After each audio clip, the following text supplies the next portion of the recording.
Kag sa numero 1 sa mga balita sa Negros Island Region, 20 ka mga individual nga nagatulog sa Bacolod Public Plaza upod sa mga illegal vendors kag mga ginapatihan bugaw agin pang sikop sa gigpatigan nga inspection sang katapo sang Public Order and Safety Office. Yari ang report. Ilang ang mga baligya sa mga illegal ambulant vendors ang ginpang kumpiska sang katapo sang Poso kag City Legal Office Enforcement Team sa Bacolod Public Plaza kainas sang aga. Pati mga lamesa kag pulungkuan sa mga manicurista, mga nagatches kag naga-standby sa plaza ang ginpangkuha. Ginpahayag ni Poso Head Retired Police General Primitivo Tabuhara nga hindi pwede hukmungan kag gamiton para sa illegal nga helikoton ang plaza. Gani pating mga nagatinulog sa mga bench, mga ginapatihan bugaw kag pati na mga persona nga may diferensya sa paminsaron ang ginpangsikop sang katapo sang DSSD Anti-Mendicancy Team. Ang confiscated na dalo na sang city legal, dito na nila i-claim kung may permit sila. Kung wala sila permit, mapinaltig na sila. How about sir ang mga homeless? Ano ning yan ang matabo sila? Bago lang kami nag-istoryahan ni Miss Alma Agustilo. Ila to nga i-review ang ilang mga identity. Kung di na sila nga barangay, dapat ito na turnover. Okay. Kaya ang iba na napapauli na nato sa ila, nagbalik naman diri.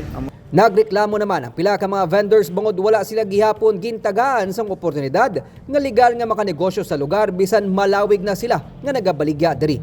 Nanindugan si Tabuhara nga kutob lamang sa mga nakakuha sang ID nga mga lehitimo nga vendors ang tugutan makabaligya sa lugar.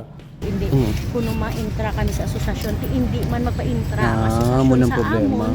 Kay tungod nga ambulance store kami, gaan kami bla tsansa tani bala ni mayor na makabaligya lang kami diri bala. Kag tagaan kami sang ma-provide, pwede man kami maka-process permit kun amo nang ginapangayo kag ID namon na amo lang gid namon gipangabuyan di sir. Natabuan nga may mga barangay officials gikan sa Legazpi Albay ang nagalagaw sa plaza samtang ginpatigayan ng inspection. Mismo sila ang nakatulupangod sang kadamuon sa mga nagatalambay sa lugar. Madaming parang ganyan, mga badyaw yan. Yun tulad nga sa likod mo. Yan. Okay. Okay, yung mga daily. Oo. Ano pa yung na-observe niyo, sir? Malinis. Malinis, Parang i-develop ata ito Continue na siya, maintain pa na yung plaza. May routine inspection na kamo din. Oo.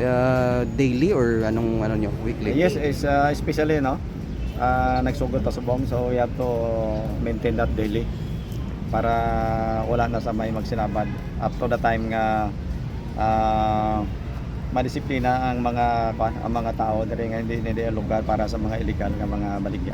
Nagpasalig si Tabuhara nga istriktuhon na ang pagpatuman sang routine inspection agod sa dalayon malimpyuhan kag mabalik ang katawhay sang public plaza sang syudad. Nico Delfin para sa DGCast Negros.